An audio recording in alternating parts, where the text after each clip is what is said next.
Est-ce que 2026 sera l'édition des plus beaux maillots de l'histoire?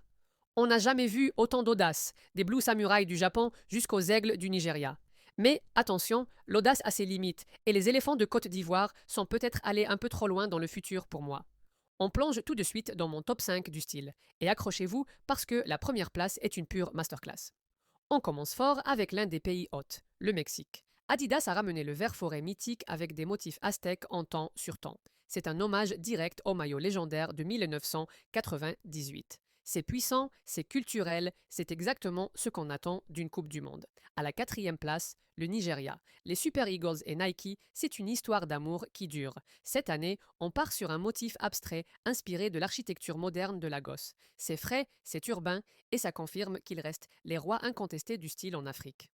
Sur la troisième marche du podium, la Belgique. Un hommage incroyable au peintre René Magritte avec des tons bleu pastel et des motifs en relief. C'est plus qu'un maillot, c'est une pièce d'art. C'est typiquement le genre de maillot que tu vas voir partout cet été, même en dehors des stades. En deuxième position, le Sénégal. Puma a misé sur une élégance rare, un vert émeraude profond avec des détails qui rappellent les tissages traditionnels d'Afrique de l'Ouest.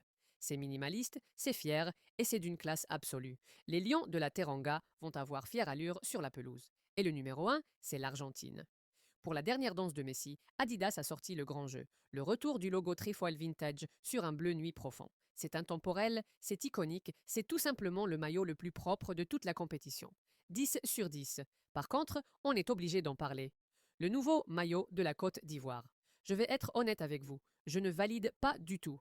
Entre le orange qui tire sur le fluo et ses motifs géométriques beaucoup trop chargés, on a perdu toute l'élégance des éléphants. On dirait presque un maillot d'entraînement ou un glitch informatique.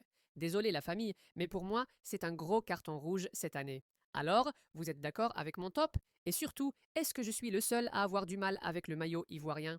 Donnez-moi votre avis et votre propre top 3 en commentaire. Et n'oubliez pas de vous abonner pour ne rien rater du mondial 2026.